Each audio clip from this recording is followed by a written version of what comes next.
What's up? I wanted to make a video just with an update of all the bad luck that I've been having on this thing. It's been a while since I posted a video, but there's been a lot of stuff that's going on with the car, so let me show you and fill you in. I'll put a couple videos in there of this maiden voyage at the drag strip. Transfer case decided to explode at the 8th mile mark at 108. Luckily the safety loops caught the drive shaft that was in it and saved me.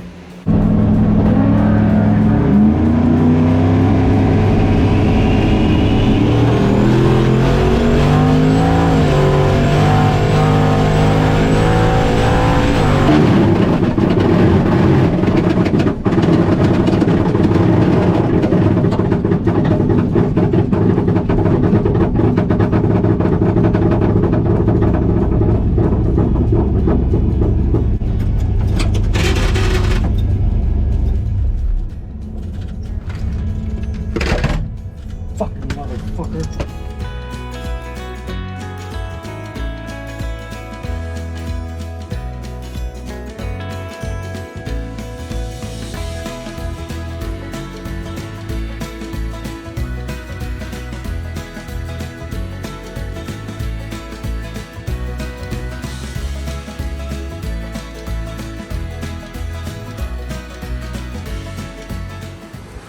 Part of the 241C case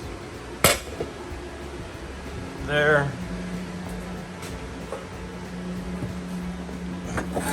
Little chunk here.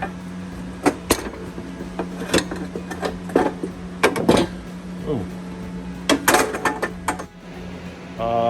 Next day, sourced the 261 transfer case, started putting that in there. Henderson's built me a custom front drive shaft, which I should have done in the first place. Then motor that was in there, the Gen 3 with Gen 4 internals, shot a rod out of the block the 5th pass when I went back to that same track. It wasn't making much power and seemed like it was struggling up top. I don't know, still don't know what the issue was, but the number 8 rod went out of the block on both sides. I'll attach a video of that.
What else?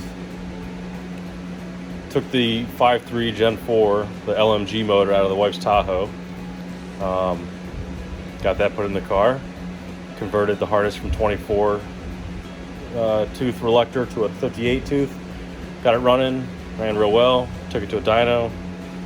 Only made 650 on 25 pounds and 11 degrees.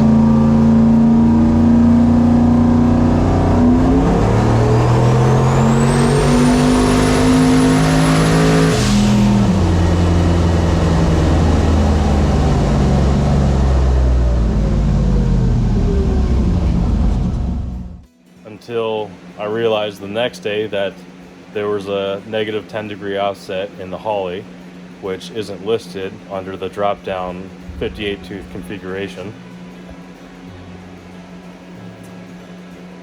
So I had to do a custom ignition settings. I can attach some screenshots and show how I got to that point and found that out. That was a waste of time at the dyno. Made way more power, it felt like, on the street. Started turning the boost up, started hearing a slight knock on the bottom end, so I started listening.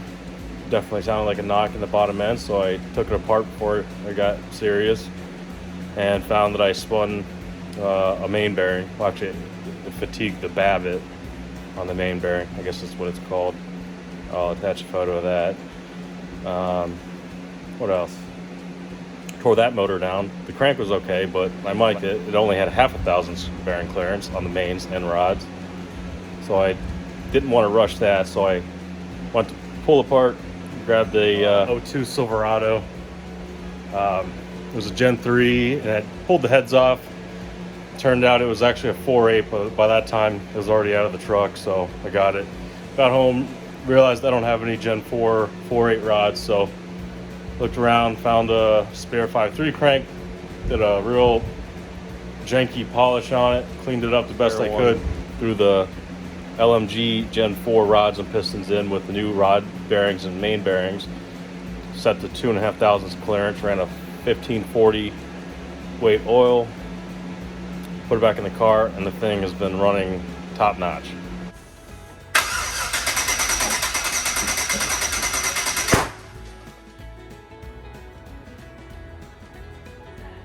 Backfire.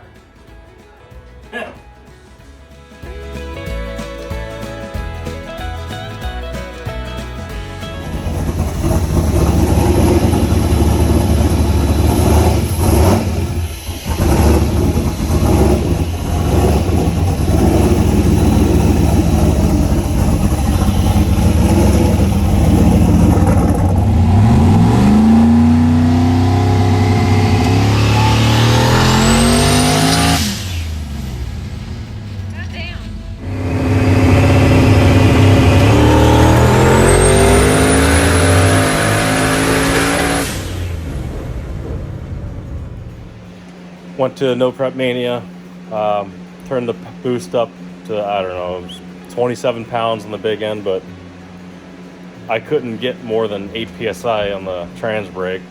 So on the video, that's what I ended up launching at, 4,200 at 8 PSI. I mean, it felt good, but it feels like it's got a lot more left in it.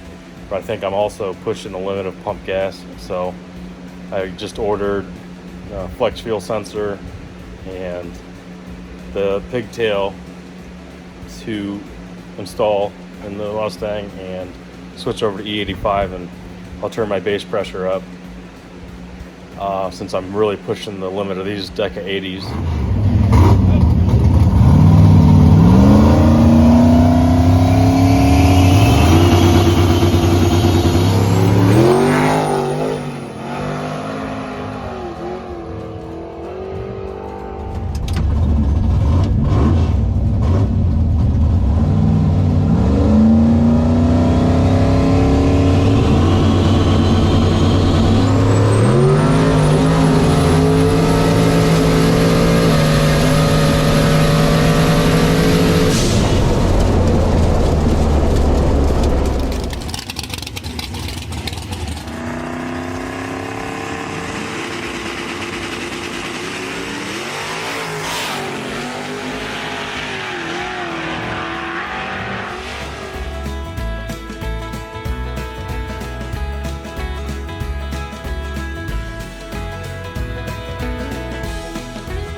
Just need to make more power at this point, but everything else in the drivetrain's been holding up, and I'm happy with how it performed at the No Prep race. But obviously I got bumped the first round. Those cars were ridiculously fast, and I had some people kind enough to stop and help me figure out the trans brake issue I was having. So we got to build 14 PSI almost immediately, but unfortunately there was a crash at the race, so I wasn't able to test it out again in between the rounds. But fortunately, the driver was okay, but his car didn't survive. Here's where the motor's at currently. This is the most current setup. This real ghetto vacuum line is just because I got tired of pulling the intake and having to fight with the vacuum line I had right in the back that goes to the vacuum block back here. So I just ran one from the front of the manifold. I still have to tuck it away and make it look a little cleaner, but it's not about making it look clean this year. Just trying to get everything sorted out. What else? Got rid of the power steering because I don't know if I mentioned it since the last video, but it leaked like crazy every single time. I was using PTFE, that evil energy fittings. I couldn't get it to stop leaking. It would just bust at the fitting every, I don't know, few miles. So I just said screw it and put the Fleming River manual rack back in.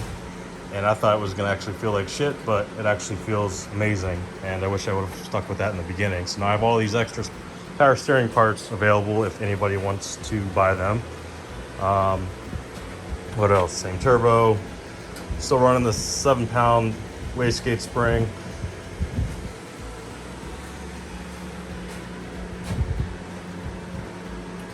Oh, this is fun. It's the external oil cooler mount that goes to the front oil galley and the rear oil galley above the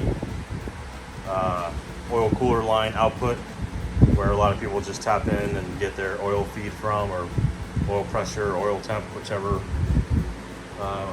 you want to call it. But I had an issue with the Trailblazer pan starving for oil on a hard launch. So on a data log I looked at, I was at 6,500 RPM and my oil pressure dropped to 30 PSI. So I'll attach a whole bunch of videos, or I'm sorry, pictures of the oil pan that I ended up modifying to make it a rear sump pickup with a truck pickup tube that I shortened. Still holds about 7.5 quarts roughly. And the alternator I had to move over to get to that oil galley. So it's still the ICT billet alternator bracket, which I reached out to them to see if they would help me out with some of these parts, but I haven't heard back yet. So I ended up drilling a hole and moving their mount over a little bit. That just clears the oil line.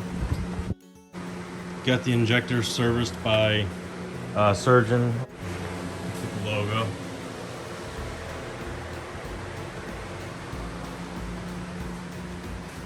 Not much new going on in here. With the new 261 case, I'm still able to keep the shifter where it was at. Same linkage, same everything.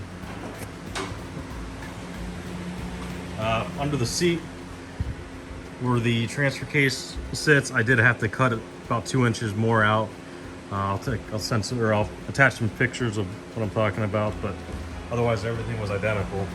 Oh, the rear drive shaft was a ½ an inch too long when I put the 261 in, so I had to have Henderson's shorten the whole setup once more. So that was a little mistake on my end. I should have had them take off a little more the first time, but got the Hoosier 28 10.5 17s on there, front and rear. Dave Poske's hooked me up on those and helped me out. Got them here super quick.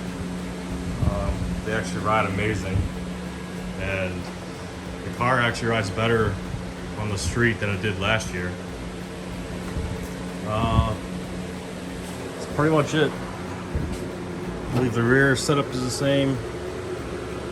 Still running the water methanol kit, but I'll end up turning that off once I switch to the E85, and eventually I'll get some funds together and pick up a set of probably Bosch 210 injectors, and that way I can really turn the power up. But so far it's seen 27 PSI up top, and the most I've launched on is 8 psi currently, which hopefully this week I'll be able to get out and test a 14 psi launch. I still haven't been able to even get the tires to spin on this thing. The traction is ridiculous. This thing has so much potential. At this point, I just need to make more power.